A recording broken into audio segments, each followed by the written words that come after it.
What is going on, eaters and feeders? I just wanted to randomly go live. I had some stuff I wanted to share with you guys. We could talk some meal prep stuff, and let me see if I can see where the comments are. Yeah, if you guys comment, I believe I'll be able to see both YouTube and Facebook comments popping up, but we'll see.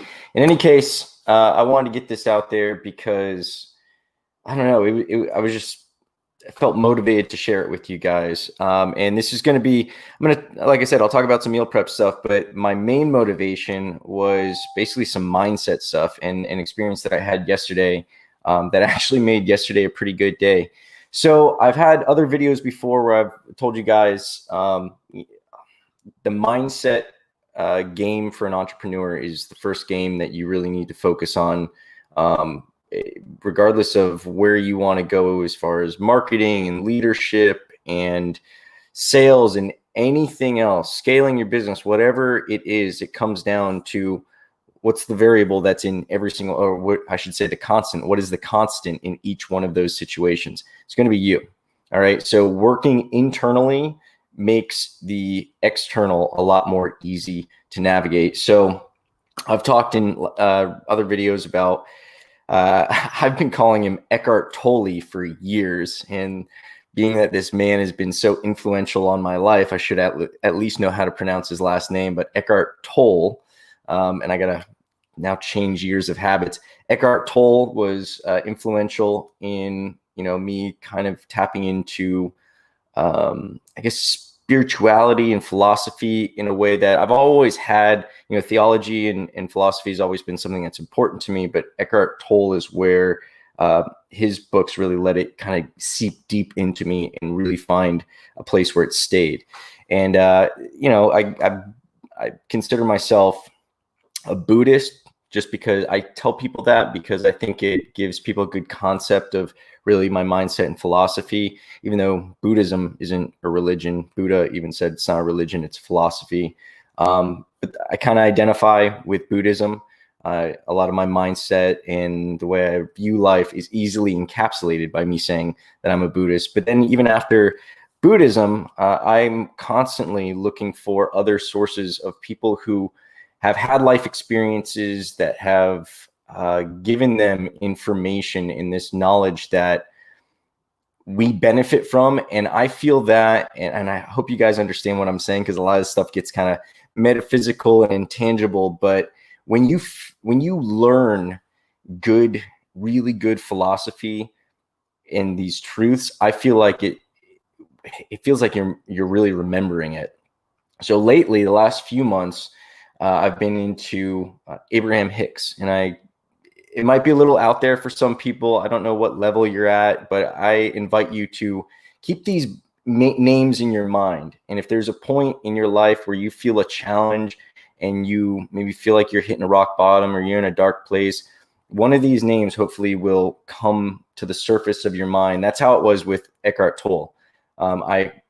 First person who told me about Eckhart Tolle was calling him Eckhart Tolle, and the impact that the books had on their life. And it was years later that weird name popped up in my head, and it was when I was going through some challenging situations, dealt with depression since I was a kid, since I think probably, I don't know, elementary school. I forget exactly which grade, but that was a pretty constant thing and still is. But now I've got the tools to help me navigate it. In any case, years after hearing that name, I feel like I wasn't on the right frequency to really let what that person was saying inside deep enough for me to start exploring Eckhart Tolle and those things. But funny enough, the name came up, and it was just, I feel like I was in that right frequency. So hopefully, if you're not already on that frequency, just hearing this stuff and having these names and these ideas of where to go when you start feeling that craving, you'll know it. It's probably going to be in a dark moment, a moment of despair. Not a lot of people look for philosophy when they're feeling great, unfortunately, but because that's a great way to maintain feeling great. But in any case, Eckhart Tolle, Buddhism, Tony Robbins, there's a bunch, Deepak Chopra, even though I don't really follow a lot of Deepak Chopra stuff. These are all names that are out there, and I'm not telling people that there's one way that's better than another, but these are the things that work for me. So with Abraham Hicks, my immersion in the Abraham Hicks teachings and philosophies lately, in the concepts that it's graced me with, those teachings and those perspectives. You're always gaining perspectives when you're learning from other people. I've been focusing a lot more on intent, and I'm always trying to control my perspective, but now it's been more of a systematic recognition of when I need to start controlling my perspective. So in any case, yesterday I started my day with, meditation, which I was, happy to do. Not every day starts with meditation. Sometimes you rush into stuff, but more often than not, I've been able to meditate at least once a day.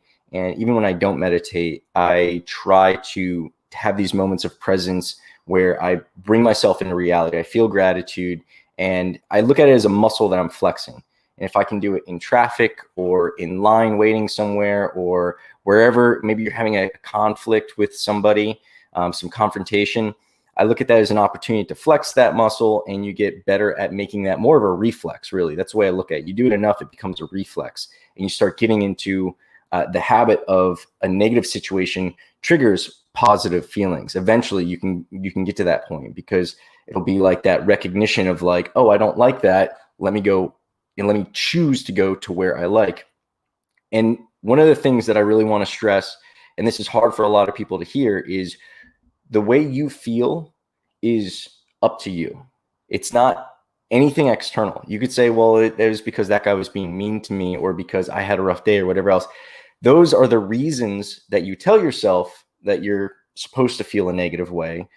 But that is something that you are telling yourself. You might think that it seems like lunacy to be smiling and having a bad day, but that's a choice that you can make. You can have that peace at any moment and go through these trying situations and these challenges and these adversities in life and these even just subtle annoyances that can sometimes trigger us.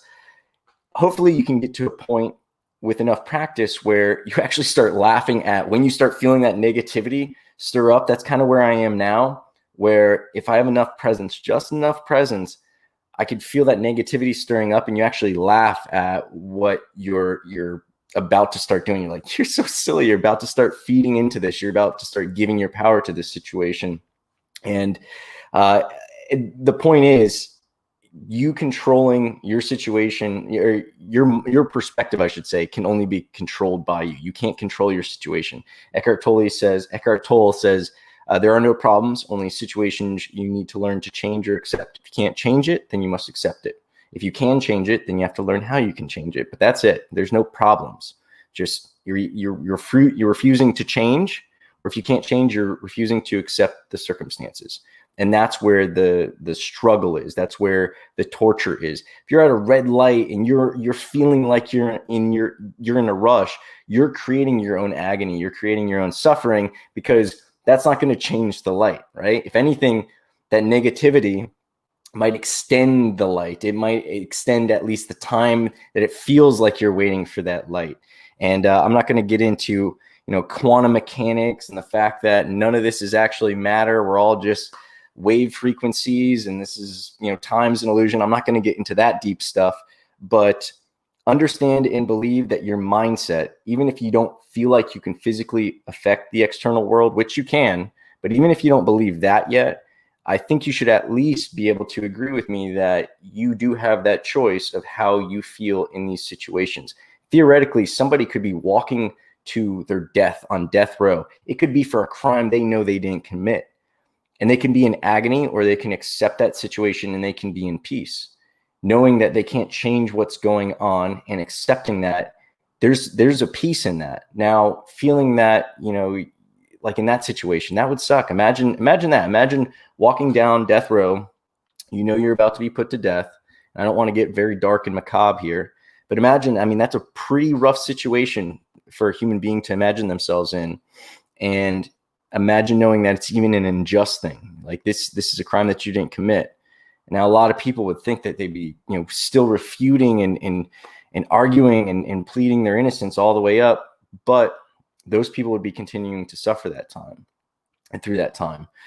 So to go into maybe a less dark situation, like I said, waiting in a line, waiting at a light, being frustrated that there's some bureaucratic paperwork or something that isn't going the way you want. You mailed in the paperwork. They're saying they haven't found it. You mailed it in. You did everything correctly. Now you got to do all that again. Man, you're such a victim, aren't you? You should be mad about that. And you should bring that up in every conversation you have for the next week and just tell all these people, because that's going to make the situation better. No. And a lot of times, if you tell somebody this, especially when they're feeling a negative, they're venting to you. I've never been a fan of venting. I know that some people are more patient about hearing people vent than others, but Abraham Hicks explicitly discusses the Abraham Hicks books, because Abraham Hicks isn't a person. It's like a collaboration between a husband and a wife and interdimensional beings giving this woman these insights and perspectives. And you're gonna have to check it out. It's very interesting, but there's a lot of great knowledge in there if you're not turned off by the woo-woo-ness.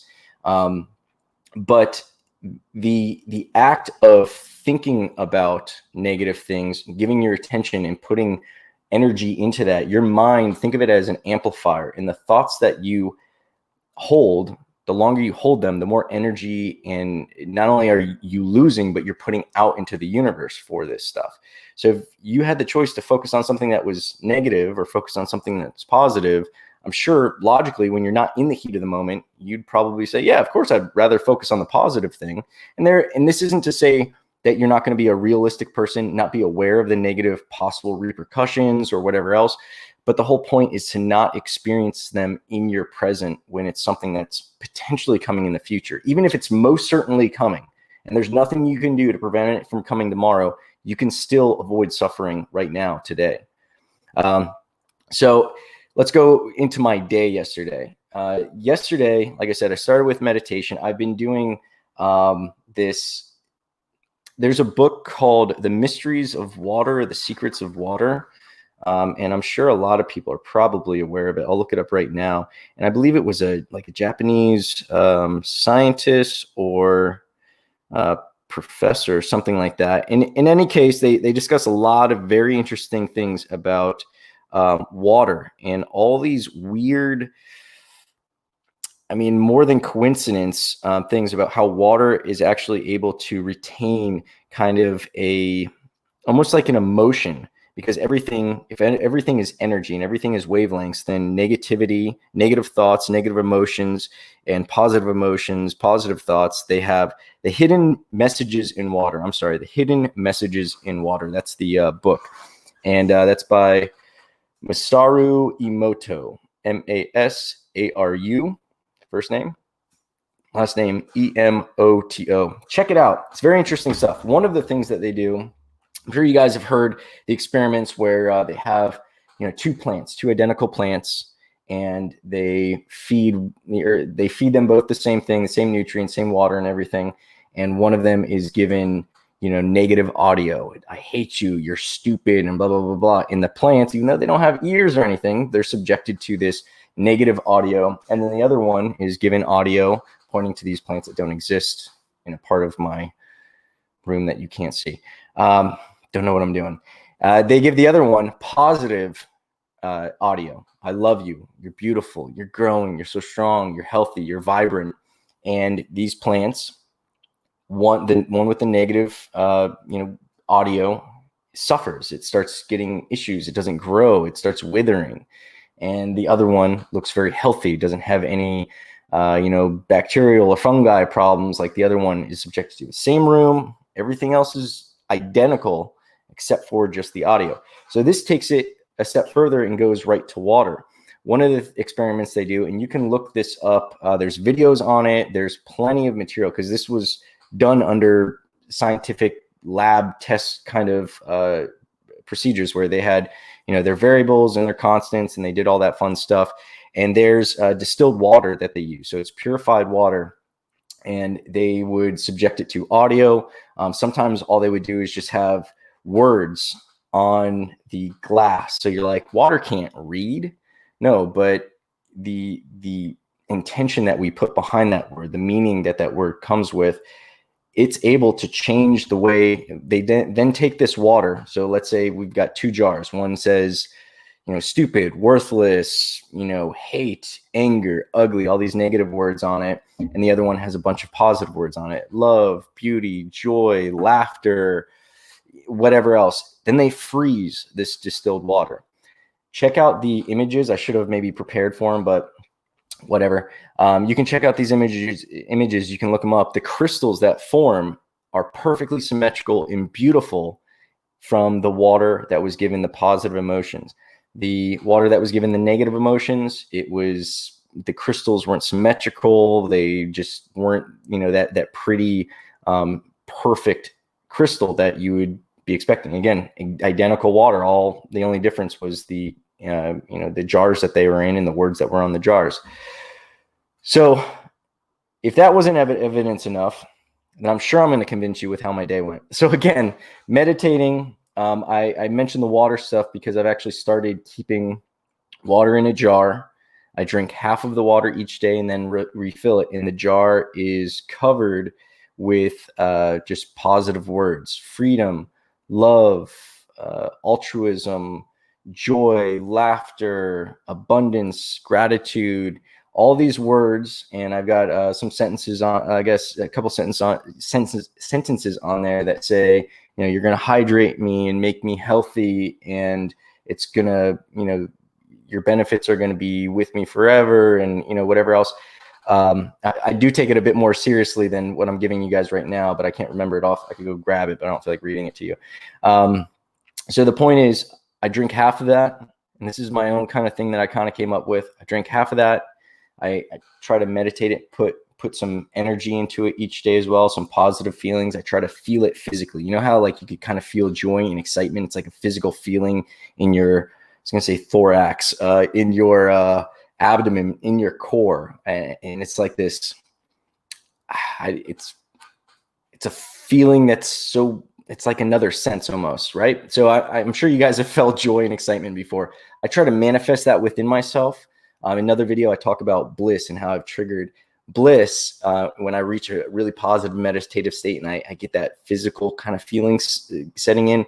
I'll think about bliss. So I have that trigger where bliss is associated with that feeling, and it helps me bring that feeling up regardless of what's going on. I don't have to be dependent upon the external circumstances.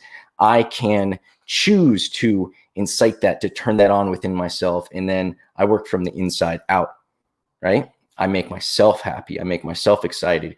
And then that changes how I approach the world.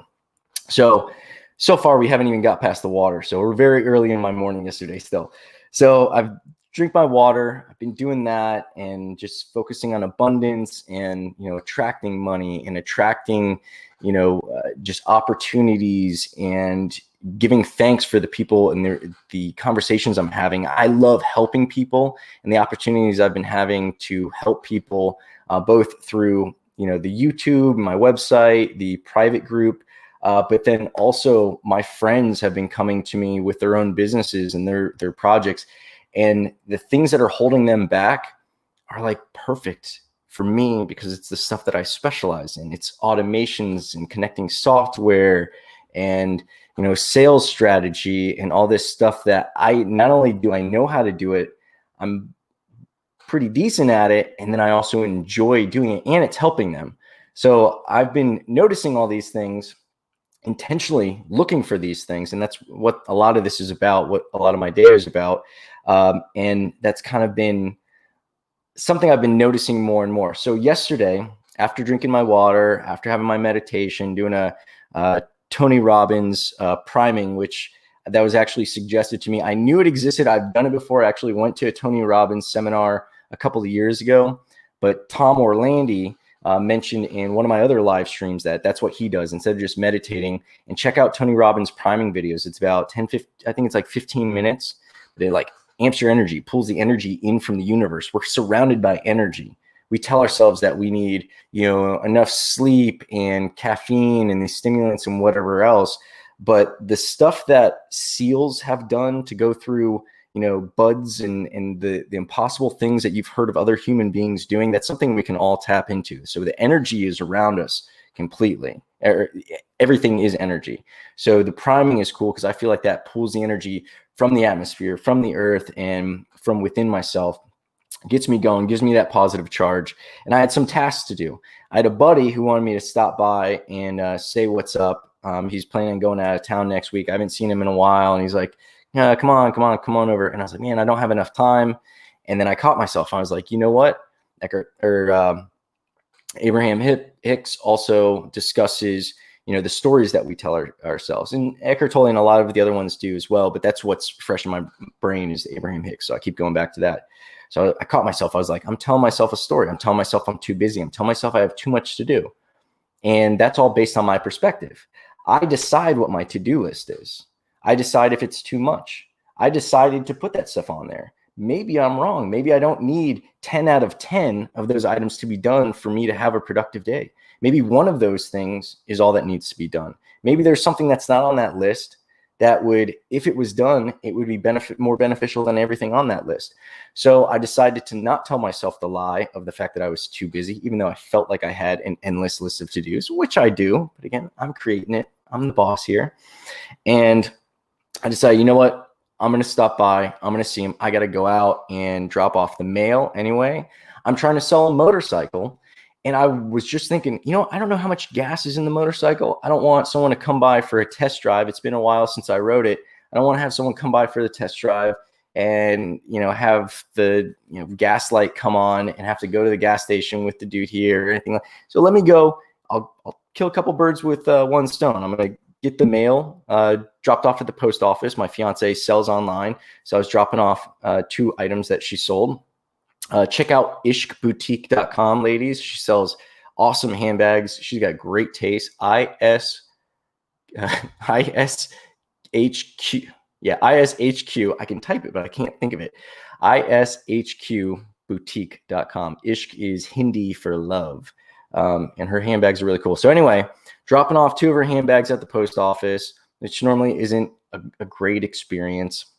I figure I'm going to see my friend, get some gas. In any case, go to the post office first, and there's a long line. And I was like, he's out west. If I went south, it's not directly to his house. But if I went south and then went west, there's another post office. I could go there, and then I can go back up north, and it won't be as efficient as just going here and then going to his place. But there's a line here. And I caught myself again, and I was like, dude, you got no rush. Like, you're not the president. You don't have to be anywhere important. Like, just calm down. Nobody's waiting for you. There's no flight. Just wait in line. You're not too good for a line. So I was like, whatever. Line's almost out the door at the post office. So I was like, oh, whatever. Got in line, and then I just decided to start feeling grateful. And I was like, you know what? The AC's on. I'm comfortable. I saw, some elderly people, and I saw the older man. He looked like he was hunched over, and they were kind of, obviously older. And I was like, you know what? I'm physically healthy. I watched my posture. I was like, I'm feeling good. I'm feeling energetic. I'm grateful to be here. This could be way worse. I was in an airport in the Philippines that was just an open air airport, and the Philippines is hot. So that's what I was thinking about. I was like, man, remember that one time I was waiting hours for a plane, just dripping in sweat, sitting in a chair that literally had like a puddle of my own sweat, sweating through my clothes. I was like, this is so much better than that. I've got AC. I'm only going to be here for like maybe 15 minutes, whatever. So I'm being positive, and like, you can't see, but I'm smiling. I think you could probably see, you could tell when people are smiling, even with the masks on, you can tell by someone's eyes.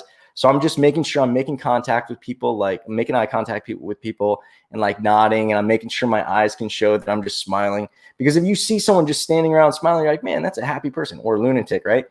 But, that's just a happy person. A couple seconds later, after I make that mindset and I make a couple eye contacts and just like give someone a what's up or like nod to them, whatever, with a smile.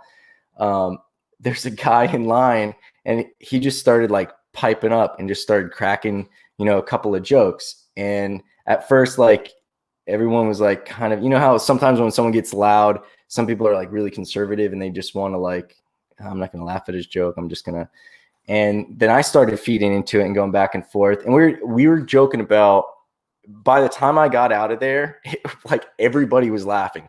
The people behind the desk, the postal workers, they were laughing. We had everybody in line, and we had people from every color, every shape, every age. Like everybody was in there just enjoying being human beings and enjoying laughter at like nobody's expense. We were just enjoying being in the moment. And that was something that I recognized as something to be grateful for. Like what an off, like if that guy was cracking the jokes and I didn't feed into it, it might not have snowballed. He might have been like, oh, rough crowd.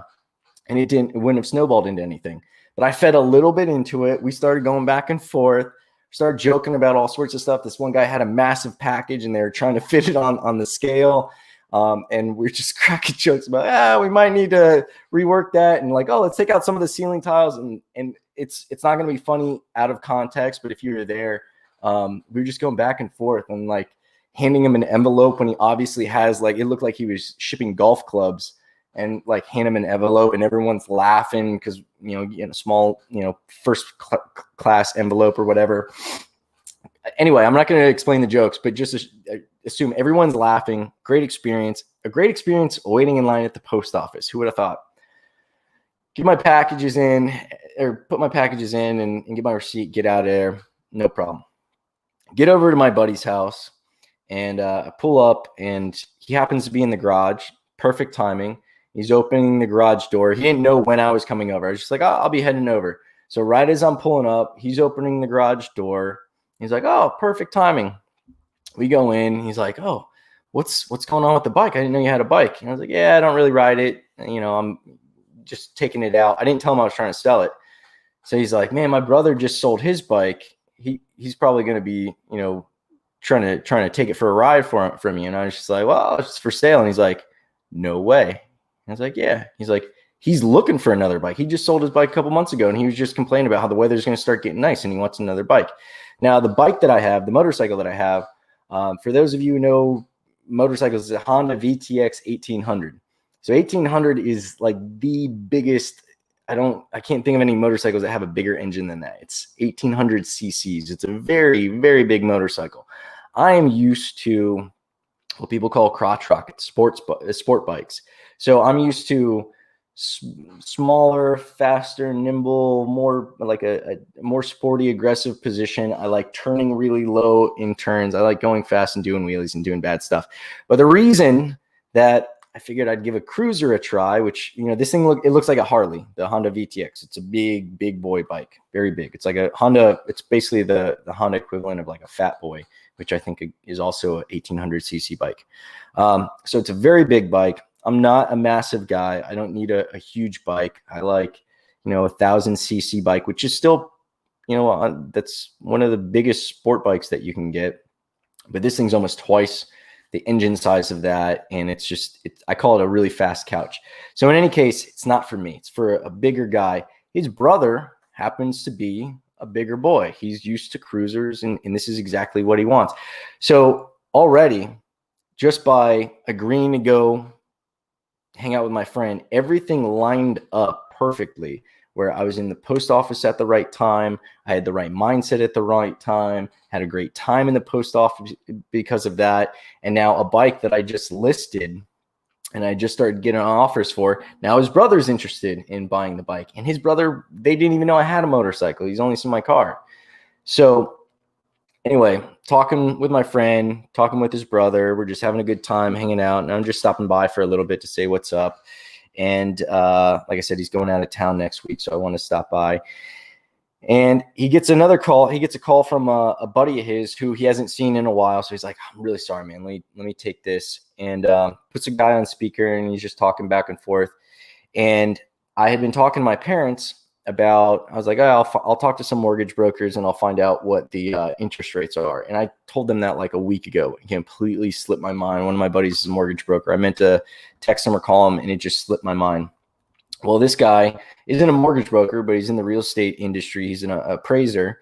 And he happened to mention what the going interest rates are for mortgages. And he starts talking about refi and stuff like that. So I learned answers to questions that I forgot I was supposed to be going out and seeking. They were just given to me on a plate by a guy who's in the industry and had he not been on the phone, had I not gone at that time, like all these things like lined up, and I was like, all right, that's awesome. And it was a long conversation. So my buddy was like, oh, I'm so sorry. And I was like, no, that was great. There were a couple of things. I also got a stock tip.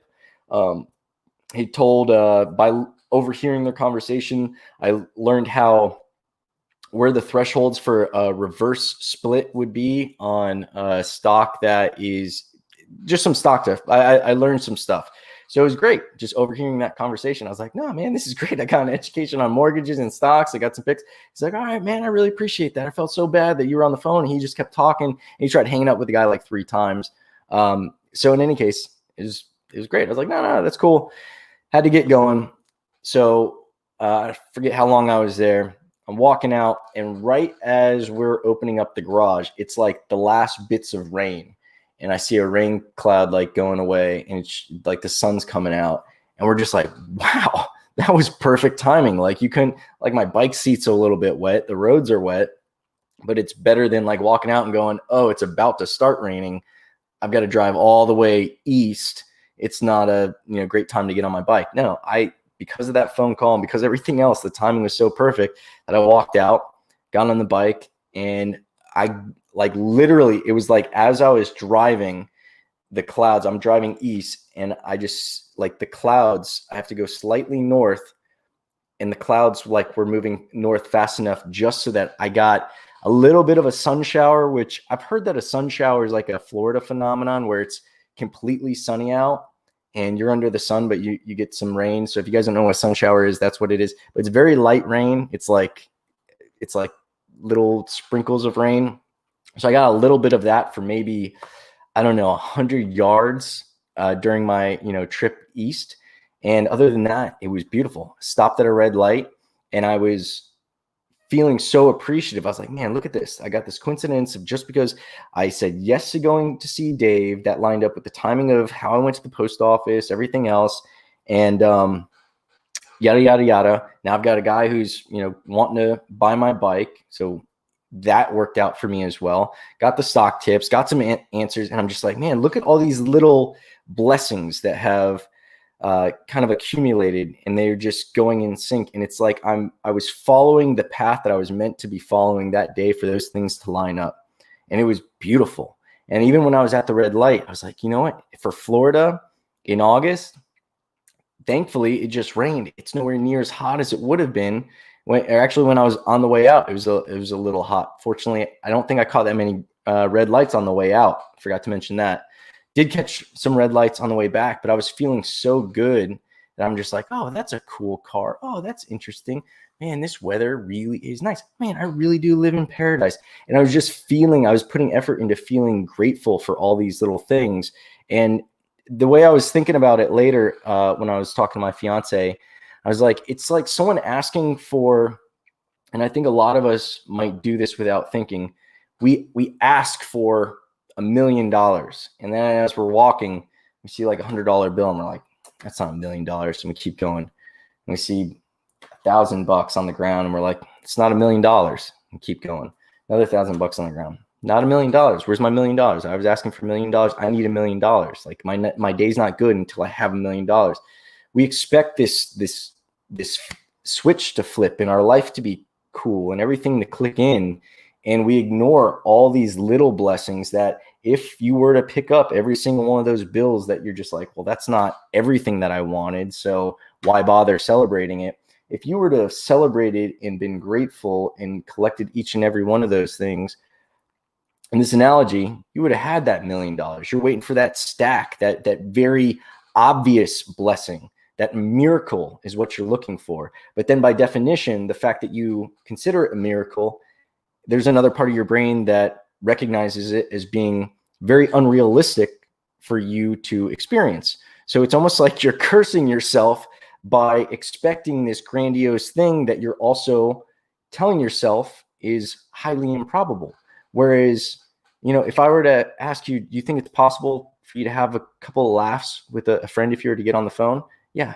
Is that something that if you really thought about it and you're present and you were thinking, man, I've got great people in my life. I've got people who can make me laugh and I can make them laugh, and they care about me and I care about them. Like, that is an amazing thing. That's an amazing gift on itself. And I'm referring to them as blessings, just because I think that's the easiest way for you to understand what I'm talking about. But whatever you want to call them, the little blessings or gifts or luck or whatever else, if you start recognizing the little ones and start paying more attention to them, you're going to feel more grateful throughout your day. You're going to be on that frequency of gratitude. And if you learn to understand the way the universe works, and I'm sure a lot of you are familiar with the law of attraction now. Funny story, The Secret, the law of attraction, all of that, The Secret is literally based on the early teachings of Abraham Hicks. Rhonda Burns, the woman who orchestrated The Secret movie, books, and all that stuff, she originally started as, I believe, a TV producer who was following Abraham Hicks and asked them to document their teachings. So if you're familiar with The Secret, Abraham Hicks stuff is the more concentrated and in-depth study in philosophy that all of that is based upon. And that's not exclusive. Like, law of attraction is not exclusive to The Secret or, Rhonda Byrne or Esther and Jerry Hicks or anybody. Like, this is a law that's existed in the universe forever.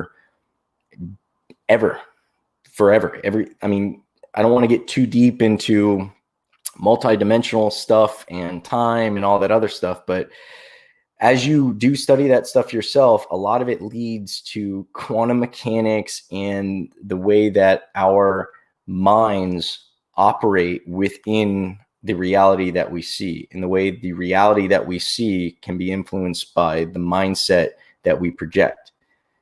Think about this.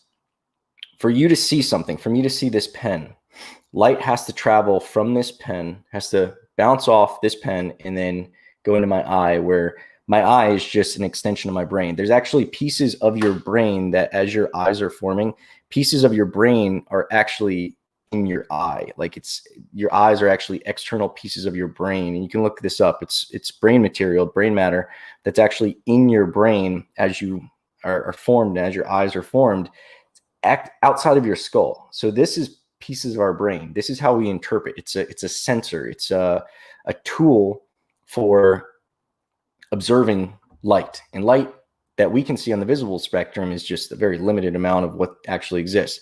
So in any case, we agree that it does take, even though it takes a very small amount of time for this to, the light, the vision, to go from here to my eye to be interpreted as a pen, we're all basically witnessing the past. Now, if we're able to change things and get into quantum mechanics, look up how quantum mechanics works and the phenomenon of quantum mechanics, and the fact that by watching an experiment, you affect the experiment, you affect the outcome of the experiment. And I'm not going to get into that. There's videos that do a very good job at articulating that, so look that up. But there are studies that have shown scientifically, this isn't woo-woo stuff, that by observing things, you influence their existence, their reality. So if you are projecting and that is impacting the pen or my reality, and then I'm observing it, what you're observing is trailing what you believe, what you put out, because this goes out, affects stuff on a quantum level. That's what everything is based off of, on a wave level. Thoughts are waves. And then that comes back. So you're watching the result of what you've been thinking. And the stronger and the more consistent you get at that, the better you get at that, the more influence your mind is going to have on what happens and then what you observe. And that's going to be a feedback loop. When you see bad stuff happening, it's very easy to get in that feedback loop of like, oh, I got a red light and there was a line at the post office. And if I was just think about how my day would have been better. I actually ended up buying. So then after that, let me finish my story. I'm sorry. I actually ended up going to get gas, as I said, afterward. I didn't have my mask, so I walked into the gas station with my motorcycle helmet on, just thinking like, oh, geez. And the guy at the register, there are a few people in line, and I walk in and I don't buy anything. I just go right to the line. I'm wearing a helmet. I'm just like holding my backpack.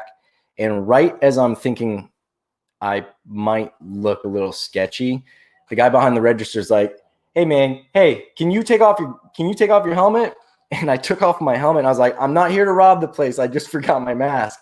And everybody busted up laughing. So I have another spike in my serotonin and I'm feeling good again. Just another great coincidence, great timing. If that place wasn't full of people, the dude behind the counter didn't laugh until everybody else laughed. So if they weren't there, he wouldn't have laughed. It would have just been me sketching him out looking like a robber. And these are all little things. I was feeling so good that I ended up buying the lotto, a couple of lotto tickets. I bought like 3 tickets, like Fantasy 5, Florida Lotto, and I don't know, Powerball or something like that, whatever cash I had on me. And I haven't checked to see if they won. I don't even know when they're drawing. I was just like, let's see if I can keep this going, right? And either way, I felt great. And the whole time I was watching how I was setting up, I felt like I was setting up these dominoes, and I was setting the dominoes up with the intention of where they were going to fall and what domino it was going to hit next. And I was deciding that I wanted that domino to hit something else that was going to be positive. And I was going to line that one up for something else that was positive. And it was going to be based on my perception. And when I was stuck at a red light or when I was in line, I was making a decision to, instead of going, oh, there's a line. Oh, there's a red light. Life is full of red lights and lines. All right. If you don't learn to enjoy them, you're missing out. So if you can trick yourself, we all know how powerful placebos are. Be your own placebo. Tell yourself you're having a great time. Being in line is a great time for you to sit and relax and don't think about stuff, because a lot of times our brains are instruments. They're built for the purpose of observing patterns, finding problems, and finding solutions. That's what your brain is built to do. So if you let your brain start controlling your thoughts, that's what it's going to go to. It's going to be like, what do I have to do? What are the problems in my life? And it'll start going for some solutions, but more often than not, your brain is just like, ooh, there's a problem there. And then I got to do this. And then I got to do this. How am I going to do this if I can't do this first? And I have to have this done before that. And I have to learn how to do that. Your brain can just take off and then you're not present. So find those instances where you're in a line, you're at a red light, you're doing something mundane that you don't want to do. Look at it as the opportunity to have that experience instead of looking at it as something that you have to, an ordeal that you have to survive, an ordeal that you're subjected to. Look at it as something that you get to do. Feel blessed. There's plenty of reasons. I don't care what you're doing. There's plenty of reasons to feel blessed. You're waiting in line at the post office. Well, yeah, you can complain about that. Or you can choose to be grateful that, like in my case, I was waiting in line because my fiance sold 2 items. So that was money coming into our reality. I was waiting in line on my own 2 feet. I have the blessing of being able to stand up and to walk around and to do all of this without pain. I have the ability to breathe without being labored, without being in pain, without having to deal with COPD or the event that we've got going on right now. I'm afraid to mention it because everyone's getting censored for talking about this, but we all know what's going on right now. The sickness that's going on right now. I know people who have been afflicted by that, and some have had the mild symptoms. And I've had others who thought they were on their deathbed and they said that they couldn't breathe. And we've all heard how people feel like there's a massive weight on their chest. So being grateful for the situations that you're not enduring is a very effective way to be grateful for the situations that you're in. Like I said, I was in the AC, I was standing on my own 2 feet, feeling good, and ended up having a lot of laughs. When was the last time you had a laugh with a bunch of strangers? There's people twice in one day. Plus, at my friend's house, we were busting each other's chops and having a lot of laughs there. So that was my experience yesterday, and those are some of the takeaways that I wanted to share with you guys. I hope that you guys find this kind of stuff useful. I think it's at least going to be on a selfish level. I think that me going back through it and reliving it helps me learn from it and solidify it. And I like sharing it with people. I'm sharing it with my fiance. I look forward to talking to 2 of my friends who are out of state. We're going to get on Zoom later today because look at all this stuff that we have. We have this technology that allows us to basically have face-to-face conversations with friends that are all over the globe. Like, that's going to be a cool experience. These are my friends from high school. And I'm definitely going to tell them about my day yesterday. I'm definitely going to tell them that, if they're not doing some kind of spiritual or philosophical mental fortitude practice that they should get into it. And I really want you guys to experience this as well, because this is amazing. And this feeling that I have doesn't take away from anybody else. This is something that we can all have. And imagine if not even the entire world, imagine if 10% of people were walking around trying to be intentful, trying to make themselves feel good regardless of what's going on. And imagine if there's a 10-person line, you've got one of those people in that line. Maybe that guy in front of me, the guy who started, laughing first, maybe that was his mindset for the day. Maybe he had a similar outlook on the day, trying to be that positive influence, trying to crack a joke and lighten the situation and make people laugh, So that was a pretty good rant. I know normally my stuff is all going to be about meal prep stuff. And I've told you guys before, this stuff goes hand in hand. And this isn't exclusive to meal prep. This isn't even exclusive to being an entrepreneur. While it is invaluable to being an entrepreneur, I've said this before, the way I look at being an entrepreneur is it's like regular life. I shouldn't say real life. It's like regular life, but the speed and the volume and the size of the challenges, it's all turned up. They're bigger issues. They come faster, and the stakes are higher.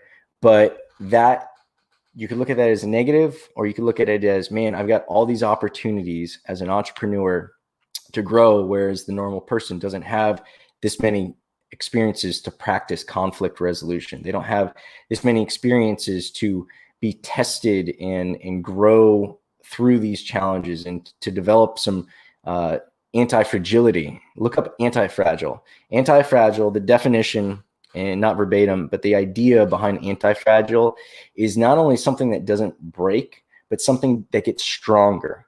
Become anti-fragile, and it all starts here.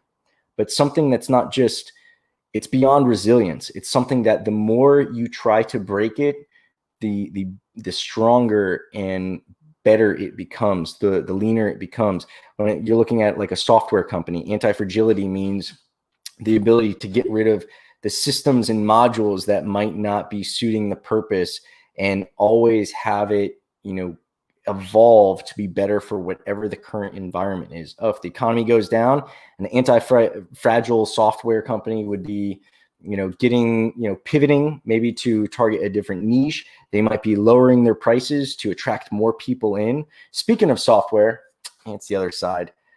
Meal prep software, check all of that stuff out. The live update on that, we've got Terrence, I think, is in front of everybody else. I know it's hard for you guys. The problem that a lot of people are finding is that it's just hard to get all this data together. So before you get ready to unlock the meal prep software and check that out in other videos, have that stuff ready. And again, don't look at that as a challenge. I'm sure all you guys going through it and getting your contact list. Some of you guys have never used spreadsheets before. You don't have your data on spreadsheets. You don't have your contact information and ingredients and menus on spreadsheets or in an organized way. That's okay. What's beautiful about that is most of that stuff only has to be done once. So don't look at it as a challenge. Control that perspective and look at it as, once this is done, I'm going to have some awesome software that costs me $0 a month and basically makes everything in my life easier. Have something to look forward to. But I think I'm going to leave it off there. Be anti-fragile. Develop some mental fortitude, and take control of your perspective. Accept that responsibility. Don't give anybody else your power. Don't give anybody else the credit for how you feel. And don't put the blame on anybody else, because that's not going to serve you. Regardless of who said what or did what or what happened to you, you are the only one who can control how you're going to take that, how much you're going to feed into it, how much you're going to use that for motivation instead of something that is to your detriment. All right. So be blessed, be grateful, have an amazing day.